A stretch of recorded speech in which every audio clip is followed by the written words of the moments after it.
Hello, everyone. Welcome to the Remember Who You Are podcast, where we discuss powerful and transformative plant medicine experiences. I'm your host, Ruger Aber. I run Mexisoul, a plant medicine retreat center in Mexico, and I'm here today with my guest, Kelly.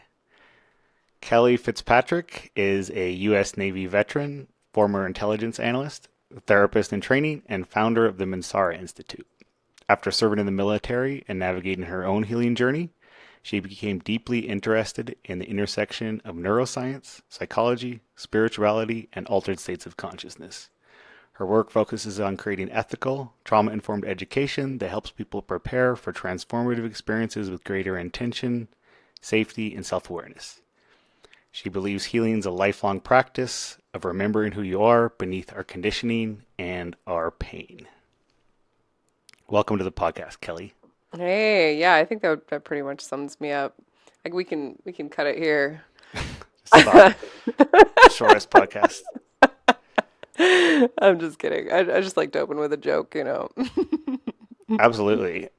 We can laugh and you can also swear. So, Great. Yeah, no, I actually just saw a video about people swearing and I was like, do I want to give that up? Is that something else I want to give up? Because I've been giving a lot of things up lately, which has been really interesting, like smoking marijuana and tobacco and other things, because I've just been trying to understand what my body is like without substances, and also still doing like microdosing, which has been really, really great. probably not yet for swearing. Yeah, probably not yet. No. No, I'm still Awesome. dedicated. I'm still dedicated to the F word. It's a great word. Has a lot of diversity. Yeah. Yeah, you can really use it for to describe really anything. So it's a nice word. Awesome. Well, welcome. So for people that might be listening to the first time, what we kind of go through is basically how you ended up finding a transformative experience with plant medicine, like what your, beliefs, values, what led you to it in the first place, what the experiences were like, and then what's shifted and changed and what's come from that. Great. Let's do it.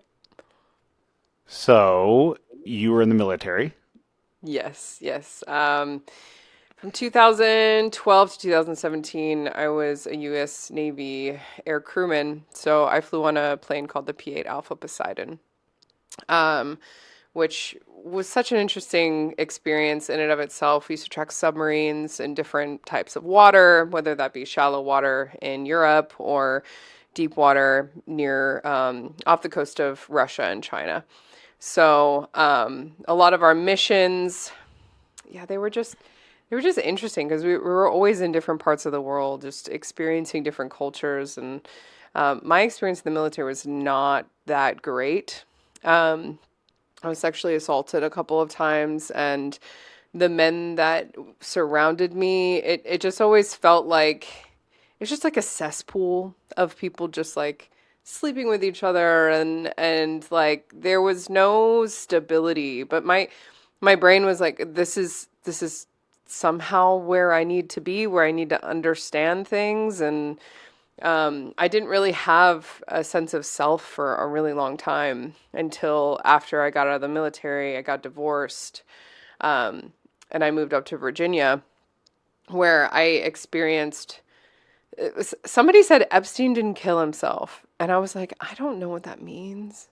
Like I have no idea what that means. But those like words were what triggered me being like, wait a minute, like my reality is totally just programmed in me. Everything that I have done up until this point has been programmed in me. And then I'm like, how did I get here? I don't understand. And it was the structure of the military that kind of kept me masked in a way to where I was like, okay, like I'm really good at all these things because they keep telling me what to do, and I'm just like, okay, cool. I can be told what to do, and that's easy. But um, at the same time, I was doing these things that I didn't want to really do.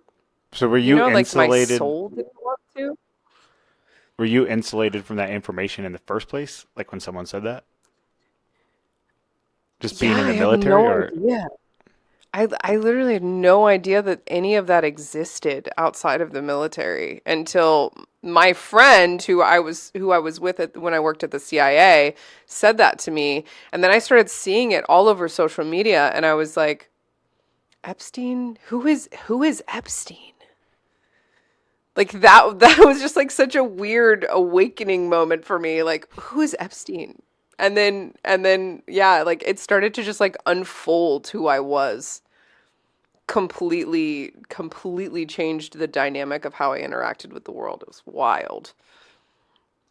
Is that just the dynamic of being in the military on a submarine? You're kind of, that's your life, that's the world. Well, I was in a tube in the sky. I wasn't in a submarine. We were tracking subs. So Okay. like the what I used to fly was a Boeing 737 that was essentially like a spy plane, Okay. which is A yes. metal structure in the sky, not underwater. Yes. Sorry, my mistake. No, it's okay. No, it's totally okay. It's just clarifying questions. People ask me that all the time, honestly, because it's hard to understand unless you're in it. Um, so yeah, no, it was it's when I joined the military, I didn't know what I was getting myself into. I had no idea what I was going to be doing. They like offered me a couple different jobs and I was like, I'll just take anything. Like get me out of where I was because I was in such a tumultuous time. Like I left my parents' house. My mom hit me when I turned 18 and I was like, I'm leaving. Like I will never speak to you guys again. And that relationship has since kind of, fixed along this journey, but joining the military, I had no idea what I wanted to do. Like before I joined the military, I was like, I'm going to go to school to be a lawyer and one day I'll be a senator. Like that was my brain, that was my thought process because that's what my parents wanted. Hmm. And I have noticed that is such a repetitive pattern for so many people. It's like my parents wanted this. They wanted me to do this. They wanted me to go to college. They wanted me to do this. And like I couldn't figure out how to write my story for myself. And it was interesting because my ex-husband kind of woke me up in some ways too. Even if he was like verbally abusive, physically abusive, financially abusive, like a very abusive human being, like he woke me up to things that I just like he started questioning God and like the existence of church. And I had never thought to do that, you know? Just So it was just such questioning an the interesting structure that holds dynamic. us. Yeah, yeah, because it's such an ingrained structure in us. Like there's like I've been obsessed with watching Vikings because I want to understand paganism and I want to understand like these different ways of thought. Like how did it shift from us being so like we're gonna sacrifice people and like and things and there was so much non-attachment with paganism. Like I'm not attached to any outcome because my soul is destined for Valhalla. And like Christianity is like I will sacrifice my life for God and understand like but Buddhism has like a very similar thing too where they like they don't attach themselves to anything. And it's really beautiful and I can understand like why things would create such chaos in our lives by like attaching ourselves to things instead of being able to be like, you know what, I don't need this. I don't need this and I can get rid of that. Like just relinquishing control of things that have tied us down for so long. Interesting. So we've covered paganism and Epstein so far. I know it's the ADHD brain. You got to keep me on track. Where are we going here? Well, okay, it sounds like from a very young age, or it sounds like for a while you had this inquisitive nature, but it was maybe suppressed or contained or not allowed to express itself. And then part of that was in the military, that environment isn't conducive to that. And then all of a sudden you started to have these little things that pointed and almost pierced the veil. Or at least Yeah. when I say the veil, I mean maybe your own, recognizing where your own patterning, your own view of reality came from. Yeah, yeah, and it also came from people who caused me a lot of pain, which is what was so interesting. What's been so interesting about my journey is like as this awakening has happened, the people who have caused me the most pain have awoken something in me. Like, for instance, I didn't start questioning the medical system until my best friend who stole $70,000 from me started showing me all of this research that she did behind the scenes of like immunizations and what they were doing to children and I was like, the whole system is fucked up. Like it's all just kind of fucked up. So yeah, my I started turning towards psychedelics because, you know, from a young age, we're told it's gonna rot your brain and you're like basically you're gonna die if you try it, and they just terrify you into believing that this thing that really has the potential to rewire your brain in such a large way and much more than just like, you know, we're building new pathways. Like no, it opens your mind to see beyond what's been shown to you because we see deeper into a reality that exists beyond our reality of what exists right here. You know, like this is just the three-dimensional reality. But psychedelics take us to different dimensions of reality, which is also something that people don't really talk about. Right.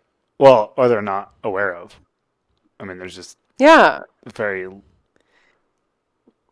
limited awareness of that being Oh a no. concept at all. Yeah, well, that's also because I feel like a lot of people don't want to scare people into thinking like, oh, like okay, for example, my second ayahuasca trip I did in Peru. And the only thing I experienced during that entire trip was number one, I only experienced anything when they were singing the Icaros to me because I have such a connection to music. Like music is my lifeblood. I've started to realize like how much I love to sing, how much I love to play drums, how much I love to just share music with other people because that is what connects me to God, to what is beyond this. And the only thing that happened was I met two aliens that invited me into their home. But it felt familiar. Like I had been there before and they were like opening up this like ancient wisdom to me, essentially. Which sounds like even me saying it, like the part of me that has been so conditioned to believe that that's crazy is like, shut up. Like, that didn't happen. But it did happen. Like, it really did happen, you know? But I'm Right. so aware of that piece of me that I'm like, no, no, no. Like, this really happened. And you don't really understand these psychedelic experiences until later sometimes, where it's like, okay, what was the point of that? That was the only thing that I've experienced, you know? Yeah. Well, for me, I never met aliens, um, but I have had these experiences where it's like I had a concept or awareness of my own consciousness before I came to this planet. So it was like almost a self-referential experience where it was like, oh, I had some existence before being a human, and I like chose to come and do this, and just having that Wow. being in my uh oh like gaining a complete perspective of gaining a huge perspective on the difference between like the human body and then consciousness, and having this idea or this Mm. concept of like, okay, I chose to come here to be going from energy or consciousness or whatever it is to being in this human body and living this experience, and I chose my path and I chose my experience and I chose everything that would happen to me. And I think, I mean, there's a really big gap between like embodying all of that, but it was a huge. Um, I mean, I can't say in any other way other than it was like almost proof of like, okay, we're more than this human experience. Yeah. Yeah. I mean, Alan Watts said it best, right? Like, if you were to dream a dream of 75 years of time and you would, you know, perform all of your wishes, you would end up exactly right here where you are now, Hmm. right? Like experiencing the same things. Like it's almost like we came here to try to understand and organize the human existence in our own ways, like we have all these trials and tribulations, and it's like, okay, how can I figure out how to function in this body and in this time and with these people and where I choose to reside, and then we get to help other people figure it out because we're all just walking each other home, Yeah. like whatever that looks like. And it's it's hard to even see where that where that home is. And I like to talk about death with different people from around the world because I want to understand what people see beyond this life. And I like to understand how they lay their dead to rest, because a lot of cultures, they celebrate it, and in America it's like grief just plagues us, and it's not actually time of grieving. It's like, all right, somebody died, go back to work. It's so fast paced, and there's no love and appreciation for death and existence itself. Absolutely. I mean, that is kind of goes back to what you said at the beginning of like you're conditioned in a certain way, and how you view that, how you view death is, what the perception of society and culture and your parents came from. Mm-hmm. Yeah. Well, let's go back for just a second then. For was there a breaking point, or was there something that was like, okay, for psychedelics or for you wanting to try, this, was there, it sounds like there was, these little steps along the way. Was there anything that was just like a tipping point? Yeah. So in 2021, I stopped working at the NRO. Um, and before I stopped working there, it was during COVID, and I was refusing to take the vaccine. I was like, I'm not doing that. And it kind of drove me crazy because I was like I felt very pressured and was like, okay, this is the first time I get to have autonomy over my own body, autonomy over the things that go into my body. How can I how can I maintain this without like completely just shattering, essentially? As so I quit. I was working for Lockheed Martin, had a really great job, making tons of money. And I just like I couldn't sit still. There was just like this piece of me that was like, I can't sit still, I can't sit still. And I started having really bad suicidal ideations. So I ended up hospitalizing myself, and while I was in the hospital, they were giving me all of this medication to sedate me. Like anything they could possibly give me, they were like, all right, we're going to try this. And like 3 days later, they were like, all right, we're going to try this. And I was like, why? Like they're switching up my medication a lot. And I'm like, I'm just feeling sedated. And I'm in there with a bunch of other people from the military and like veterans. And I was just like, there's something so wrong about putting somebody into a hospital when they're suicidal. Even though I did it to myself, like I drove myself to the hospital. It was like I just need help. I don't know how else to get help. This is what I need to do.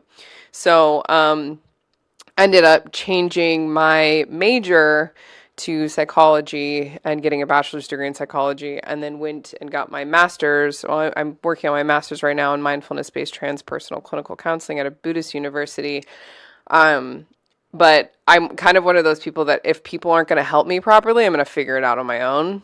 So, that was kind of the first step of just like me going to the hospital, and then started questioning how they treat people in the hospital, how they do that. And I was like, okay, there has to be more. There has to be a better experience. There has to be something else that will help me. And I started listening to Joe Rogan, and he started talking about ayahuasca on his podcast, and I was like, like I was very sketched out about it. I was like, is that really gonna help? I would really just do anything at this point because I'm tired of feeling like I don't want to exist anymore. Like I want to Yeah. understand what's beautiful about life, and I need something. I need something. Like my grandmother has always been with me. She died in 2011, and that tipping point was really just me saying like, I'm tired of medication. I got off every single medication they had me on. I was off of it. I threw it all away, and I was just like, okay, I have to figure this out. Like, don't even know what's gonna happen here, but I'm gonna go to Mexico and try ayahuasca and see if that does anything for me, which is when I reached out to you, and you and I started communicating, and yeah, I was with my boyfriend at the time, and him and I came down to Mexisoul, and had my first experience with ayahuasca. And the first night I took it, I didn't experience anything at all. Like I literally went to sleep, and I started realizing also that the medicine gives you what you need at the time, and I think my body just needed rest, and I had been going for so long, just like trying to figure out what's wrong with me, even though I know that there's nothing wrong with me. It's just the like conditioning of life that has been so imposed on me, instead of me being able to actually figure out what I love, and who I want to love, and how I want to be in this world. And that's kind of how it happened. So the first night, nothing happened. Absolutely nothing. Yeah, no. I ended up going to bed. Like I mean, I obviously you get the regurgitation and the other end at the same time, for some of that, and then I went back into ceremony, and I was just like sitting there, and I tried closing my eyes, and I just realized how tired I was, so I laid down, went to sleep. Like I went back to my room, went to bed. um Ended up talking to my boyfriend the next day. I was like, "Did you experience anything?" And he was like, "Yeah, like once we got back into bed and we were laying down, I was on a journey." And I was like,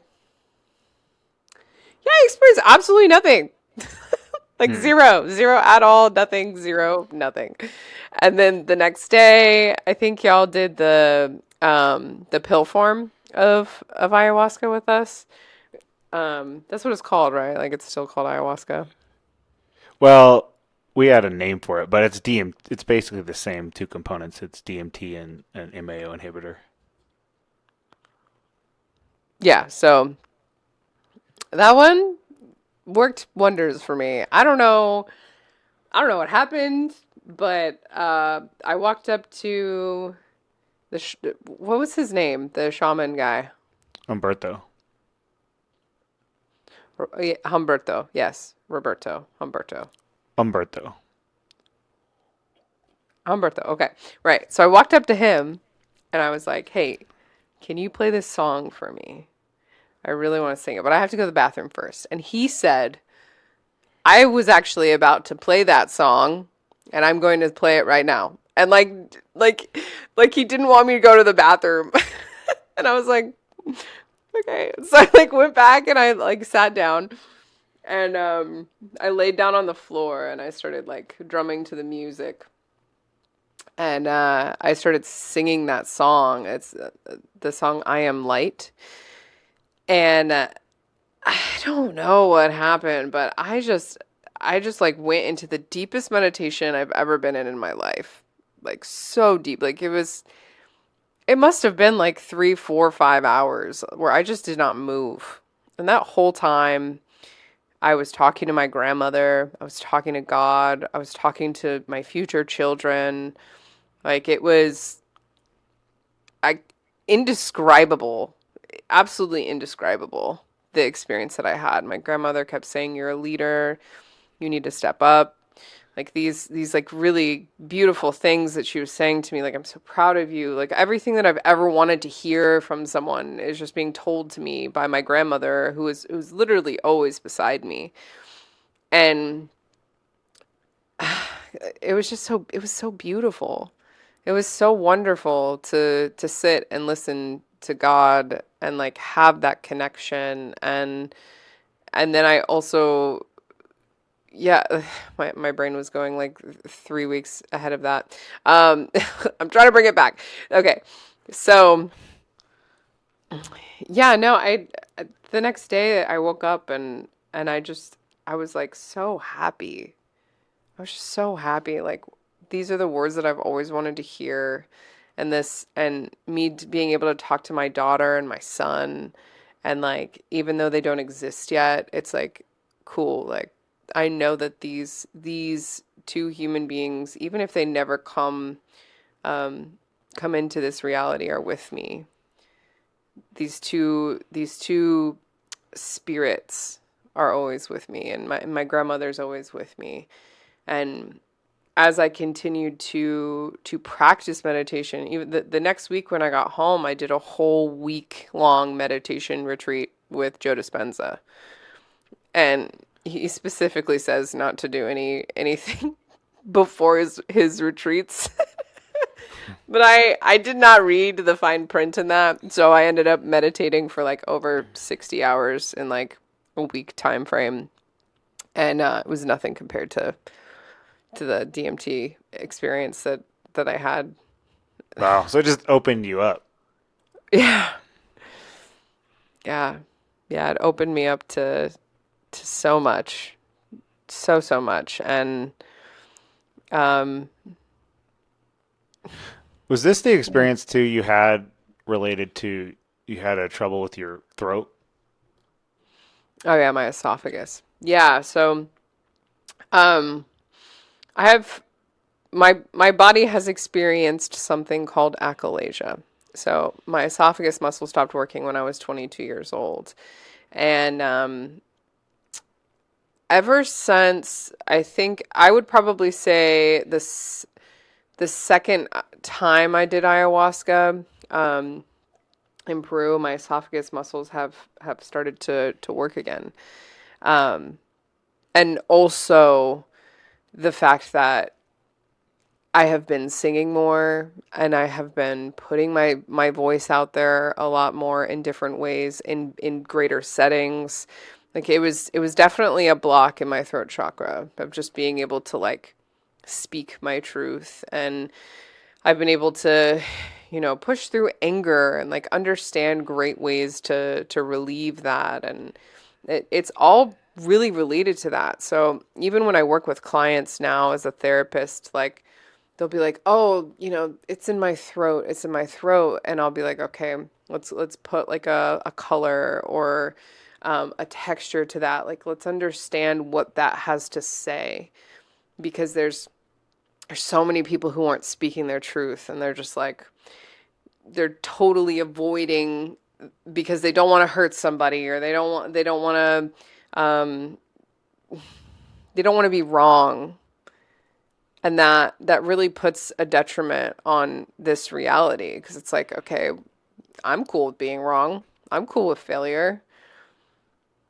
That's how we learn. That's how we learn to love each other, is by saying, "Hey, dude, you hurt me in this way, and I really want to talk about it." Otherwise, we're just building resentment, and yeah, it's not conducive to love. It's not conducive to a good life in general, just not being able to speak your truth. So yeah, my esophagus has been definitely healing itself. It's taken a lot more time than just like the one experience with ayahuasca, but and I've also changed a lot of my like food intake Yeah. too from the ayahuasca retreats because you just feel so good on a dieta. Even though it sucks. Like it so sucks. You just feel so good taking out things that cause inflammation in the body. Well, sometimes what comes to mind, the expression too, is that it doesn't heal you, but it shows you how to heal yourself. Yeah. Yes. Yes, that is 100%. Yeah, definitely it definitely showed me how to like understand what was really going on with me and the words that I wasn't speaking and how detrimental that was to myself. Just kept denying who I was and denying it and denying it and denying it for so many years and finally coming to terms with, oh, okay, like I am meant for more in this life and it's far beyond going to a 9 to 5 job and feeling like I'm not being heard in those settings. Even though everybody like I've never been at a job where people didn't like me. Like most people are like, "Oh yeah, you're so fun to be around" because I'm like so extroverted and just like bubbly and it's great and then I just realized like how much the job like one of my I don't know how to put this. There were 50 things going through my mind. One of the one of my managers was like, "Hey, we'd love to keep you on." And I never did like any of my job. Like she just loved having me around. So she was like, "We'd just love to keep you on." And I was like, "No." Like, oh, this job sucks. And I've learned how to honor that. It takes a long time for someone to be like, I honor my no and I honor my yes. I was at an event a Hmm. couple days ago actually, and they were trying to get everybody on the dance floor because they were like, "All right, yeah, come, everybody come dance." And they kept walking up to me and they were like, "Hey, come dance." And I was just like, "No, I think I'm okay. Like I'm gonna honor what my body wants right now, and it just wants to hang out over here." And we were smoking hookah and like just enjoying conversation, and it felt like so forced, and I was like, "That's so." Like that's not my thing. Like if you don't want to do it, cool. Like figure out what yes and no means in your body. Trust your intuition. Move through life that way. Love that. Yeah, it was like 60 things that we just talked about. Sorry. Okay, well, let's go back. So you had that experience at the retreat Mhm. with, I guess, it was meeting your guides. I'd say that. Yeah. Um, you kind of Yeah. had already you talked about already kind of knowing that your grandma was there, Mhm. and Mm. then but having a more, I guess, concrete version of that. Yeah. Yeah, so what's interesting is I continued after to use Hape um and or Rape, like however you want to say it. I feel like there's two Yeah. ways to say it. But so I moved into my RV and I moved down to Texas after I think it was like a year after uh my ayahuasca adventure in Mexico. And Do you remember I do you started remember the third night at all? third night. I'm just curious because usually we go back to ayahuasca. I don't think that I had anything happen that night either. The only thing that I had anything happen with was the pill form of ayahuasca, the DMT, Yeah. which is so interesting to me.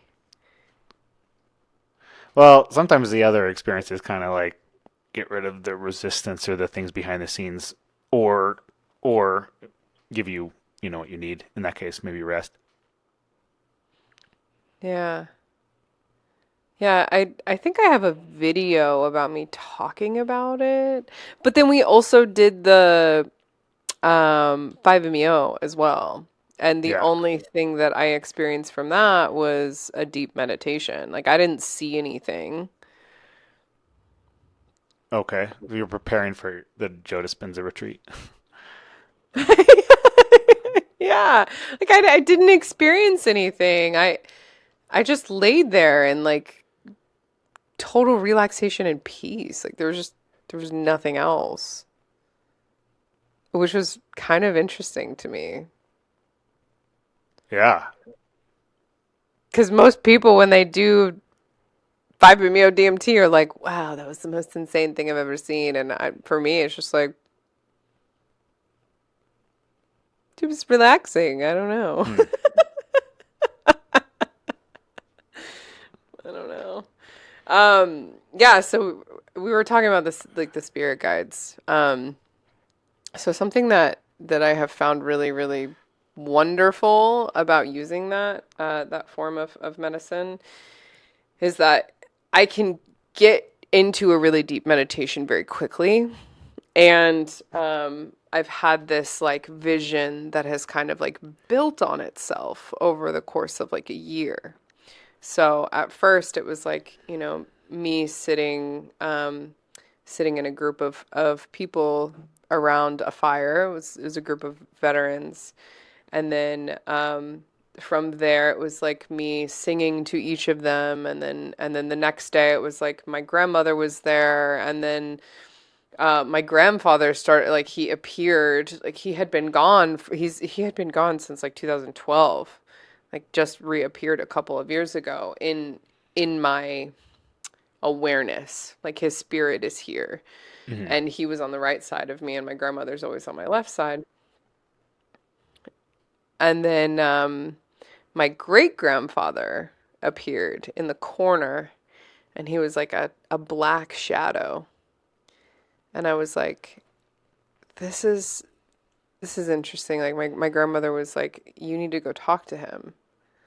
And I said, okay, I'll go talk to him. My great grandfather, he was German police in World War II, and then he was forced into Nazism, because obviously you're not, like most of the people were forced into that. I don't really know if he was forced or if he like chose to, but that's what they tell me, is that he was forced into that. So his soul was like black, and he died, I think, 3 years ago in Miami, Florida. And I went up to him and had a conversation with him, and I said it was okay to go. I said, yeah, like it's okay to go. I've got this. I can heal the burdens of our family. And yeah, I just saw him leave with my grandmother, my great grandmother, and it was really beautiful. But like working with these medicines and going on these like journeys, and it attaches us to a different reality that exists beyond our understanding. And while it can be super helpful to reprogram our mind, it's also very beautiful and healing to see these parts of us, because all of these people in our bloodline is parts of who we are now, Hmm. and we're healing generationally. You know, one of the things we do in Gestalt therapy is look back into your ancestry, find that moment in your ancestry and ask what it needs to be healed. Whether that's like, child abuse, um, or abuse of of the woman in the bloodline, or the man in the bloodline, or whatever that may be. Like, what does that need from us to bring up right now, to be able to speak into existence how we heal this, how we can move forward and say, like, and usually it's so simple. It's like, I just I just need to know that I'm okay, that I'm safe, that this is no longer going to be something, to be a pattern that we continue in our bloodline. Yeah. The way I've kind of seen that is acknowledging that it's there and that it's not yours, but it Yeah. also brought you to where you are, and then Yeah. giving back with gratitude what isn't yours to carry. Mm-hmm. Mm-hmm. Yeah, it's such such a beautiful experience when people can do that, can genuinely be like, oh, okay, this isn't mine, and it's okay. I can take this burden from my shoulders, bury it in the ground, and say, this is please transmute this into something more beautiful. Because that's all it is just like stagnant energy that's like, I need a place to go. Like putting it back into the earth, putting it back into away, just like sending it back into the wind or allowing it to float down the river, like however it is to be transmuted into something else more beautiful. Yeah. Hmm. Okay. So you said that a year after the retreat, you moved. I'm just trying to keep you on track here. So, you moved into Texas, right? So yeah, I had a year after the retreat, I moved to Austin. Um, I needed something different. I broke up with my boyfriend. I left my dog behind. I miss her dearly to this day, but she is in a good home, a home that needs her. And I did not know why I was coming here. I had no idea. I was like, okay, well, I need to get out of this situation. Like the further that I move away from my parents, the closer we got, which was really nice. When I'm around them and we're in like the same state, just not a great situation. And I love them. We're just very different human beings. And my mom and I actually have a decent amount in common. It's just when you're the reflection of what they could have been without having children at 18 years old, it's not like the easiest thing for them to handle. Um, but also like I'm fucking proud of who I am. So like it is what it is. I love them from a distance. So yeah, I moved to Texas and I really needed a space to just recalibrate and heal and understand what my next steps were and who I wanted to become. So I started birthing the idea of the Mansara Institute because I think that it's my understanding that a lot of veterans don't have a space to be seen in psychedelic spaces like this. And the only two things that I know of are Vets and Heroic Hearts Project, and they're both run by men, and there's no women veterans in the space to be able to hold that space for other women vets. And women veterans have very um, unique problems, unique understandings of the world. 67% of women veterans say that they are lonely, and many of them, once they get out of the military, they don't leave their homes. They don't reconnect with the community because it has been so cruel to them. A lot of women in the military are so super cutthroat. Like we're primally designed to be like, oh, okay, well, these men are mine, like the primal level. We're like, oh, like we need to be mating with these men, and then the men are all about it, and they're like, oh yeah, like that's why it's just such a cesspool. Like it's the primal urges in in heat all the time in the military. But that can cause a lot of problems, especially just navigating sexuality leaving the military. It's like, what is it that I really want? Like I don't want my body to be used for sex, and I don't want to feel like that's the only thing that I'm worth. And a lot of women, like they don't know how to navigate getting out of the military and understanding how things work in the civilian world, and dating in general is just crazy. So being able to have somebody who's like healed through a lot of this stuff and come to the other side of that as like we have so many superpowers. Like we have so many superpowers as women veterans. And that empowerment is huge. And I'm still trying to figure out like the best way to market to them too, because it is hard. It's hard to find women who genuinely want to change and who want to experience these type of things because they're so afraid. Like they live in fear and they live in a state of like nobody's going to accept me.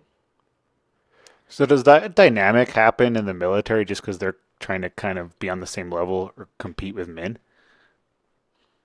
Oh Or yeah, where does that come from? absolutely.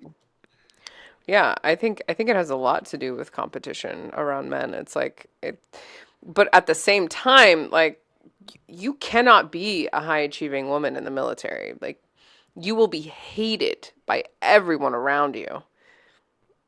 You can't do better than men. You can't um, be stronger than them because it makes them feel inferior to you, which is such an interesting dichotomy because it's like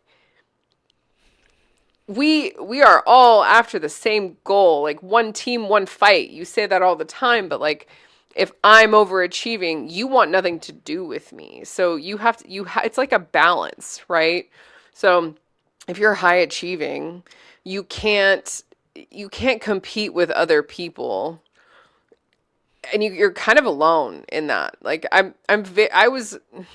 always been very smart, very cunning, very like I can figure something out. You show me something one time, I can figure it out, no problem. So like I didn't require a lot of help because I would just figure things out by myself.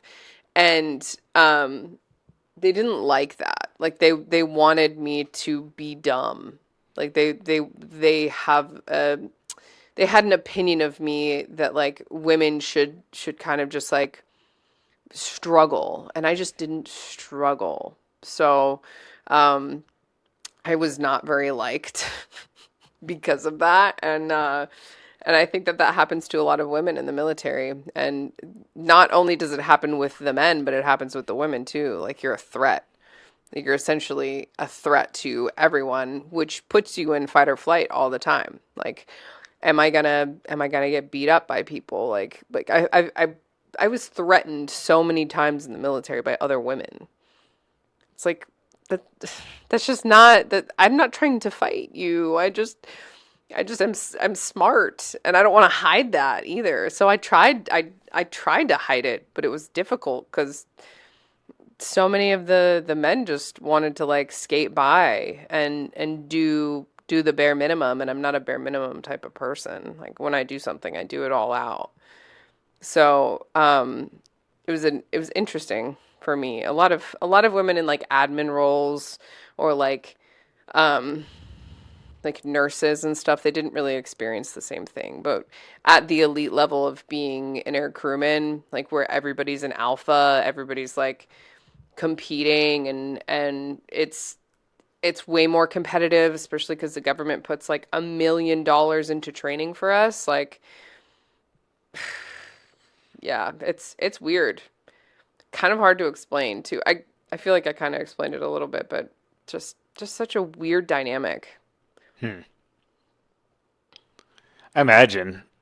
Um, but you kind of use that experience to create what you are doing now, right? Or what you. Yeah. That's where we're getting to, yes. Yeah, so I created the retreats with a lot of things in mind as far as how I wanted to run them. I've been on, I think, I think it's like 20, 23 different retreats around the world.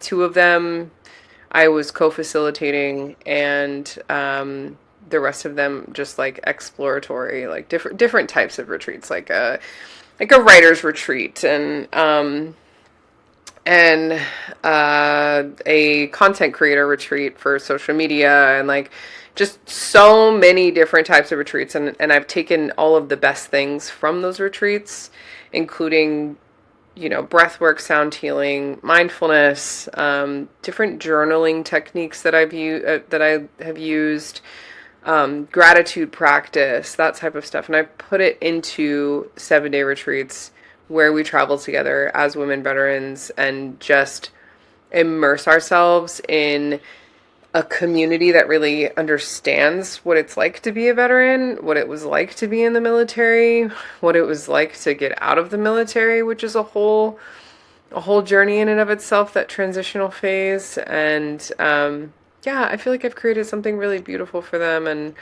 we'll be going to Bali in November, and then Italy next year in July. And then I'm hoping that I can bring a group also to Mexisoul. A few other places that I'm kind of looking at and planning. And yeah, it's just been such a beautiful experience to be with other women and share in kind of like not that we're like commiserating, but it's like allowing our voices to be heard in a space that's safe and in a space that's like loving. And I feel like I have been able to create something for them that is very unique to just like, oh, we're traveling together. Yeah, we're traveling together. We do have really cool excursions, where we get to be with the local communities, which is something that was very important to me. Like in Italy, we'll be learning how to make pasta from a group of like old lady nonas, like Yeah. grandmothers, and reconnecting with that, because I feel like that's so missing in our society. All of the old folks that they just get put into homes and then they die alone, and I think that that's so sad. So being able to reconnect with that wisdom of the elder community in other places is really beautiful, and I'm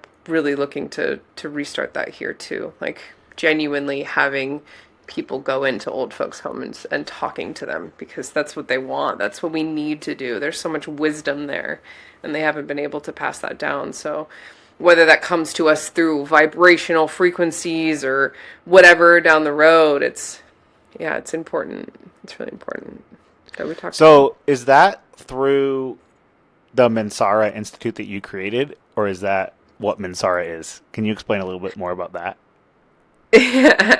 Yeah, so Mansara is two words put together from oh my gosh, Latin, and it means body mind. So that body mind connection.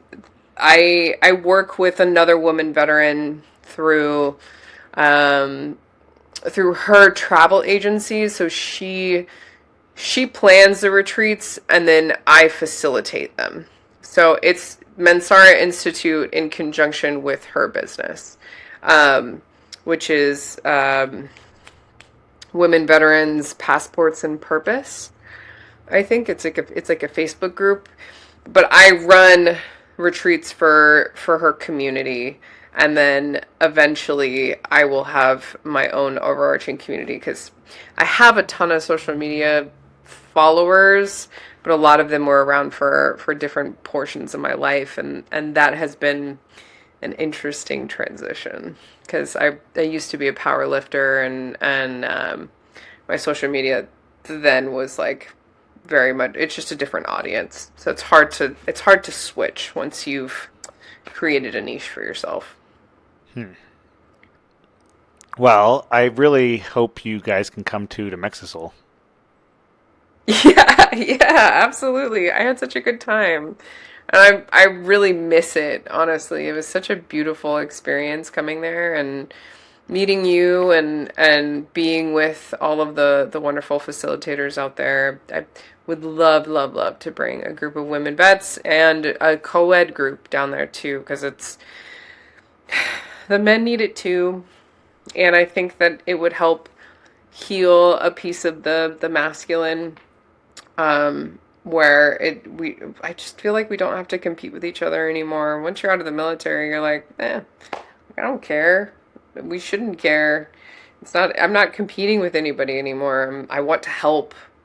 And I've created a whole database of different nonprofits and for-profits for veterans.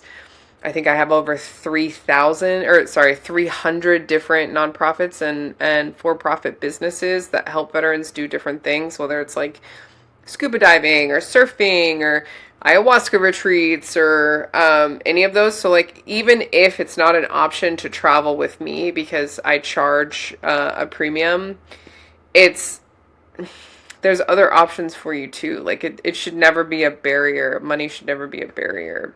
And I believe that we should be able to invest in ourselves. Like that investment alone will pay dividends for an entire, like your entire life.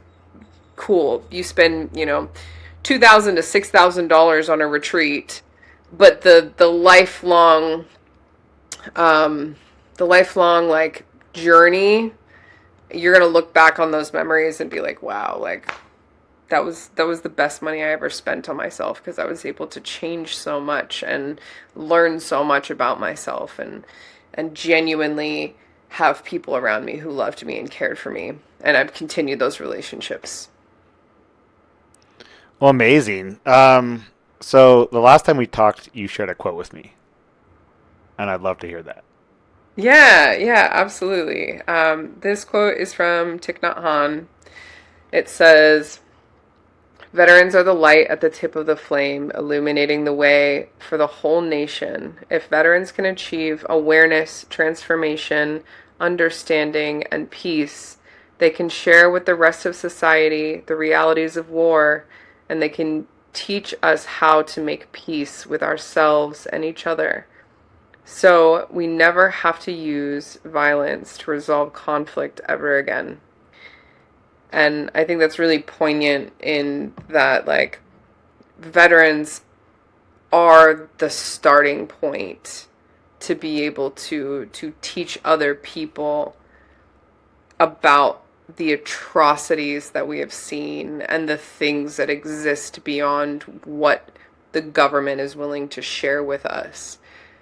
That is so poignant and it's so powerful to hear the stories of veterans, and they repeat in their brains over and over and over again. Like there's visuals that I see that I will never unsee, and I also know that there is an opposite to that. Even as low as you go and as deep as you go into the depths of being depressed and anxious and sad, there has to be an opposite where you get to experience happiness and joy and love. And if you can get someone from this point of being in the depths and the sadness and all of that to a point of realizing that there is an opposite, then they start to create that reality and they start to speak it into existence. And that's what creates beauty and change and love in a greater capacity, because we're all at that. But if we can all achieve that vibrational frequency, that's what will be attracted to us, and this world can really start to change. And I think it all starts with us. It starts with understanding how you can get to that point and how you can help other people once you've achieved that. Well, I love that quote because it's the very good definition of just transmutation, Yes. Yeah. leading the way. And that's one of the biggest things I've learned from plant medicine is just the events and the circumstances and the situations that have happened to you happen for a reason and a purpose, and they're meant to be transformed. Which can be really hard to take for Yeah. people. Acceptance of someone hurting you, acceptance of someone assaulting you, acceptance of someone stealing from you. Like I've had to move through that. And if I wasn't able to see, oh, that's why. Like I was I was sexually assaulted so I could find the love in myself to be able to move through life and say, like, I don't have to accept this from people. I'm strong enough to say no. I'm strong enough to not freeze. I'm strong enough to be in love with life, and find people who genuinely have my best interests, which teaches you to trust your intuition. If you're not trusting your intuition, you get yourself into situations like that. It's a reality for me. It may not be the reality for everyone else, but that is the reality for me. Like being able to trust myself and say like, "Oh, this doesn't feel right." Like me quitting drinking and me stopping smoking marijuana and doing all of this stuff has been for me to understand what my intuition is, how I can strengthen that, what is my yes and what is my no. Well, thank you so much for being here, Kelly. So, a question that I ask everyone at the end of the podcast is if what would you say to anyone that is considering doing something like this? Plant Hmm. medicine, not the podcast. I would say start with meditation. I think that if you can even sit with yourself for 3 seconds, you start to build a resilience. You start to build your ability to sit with uncomfortable things, and psychedelics can be pretty uncomfortable at times, and they can be very transformational. They can be very incredible, and the love that you experience, and the inner knowing that you've kind of just been pushing aside, it can come to life in front of you with your eyes closed, and with that greater knowing, you can kind of understand the path forward, even if you don't necessarily know what it looks like. It allows you to trust yourself a little bit more, and it allows you to trust whatever you believe in, whether that's God or the universe or however you want to say it. If you love Elmo or the grass, like whatever that is, like it gives you a better connection to the creator and life and love and people and how we're all connected. Amazing. Well, thank you so much for being here. And I will put all of your links and what you're working on in the description. Cool. Thank you, Ruger. I appreciate it. I really do. Thank you too.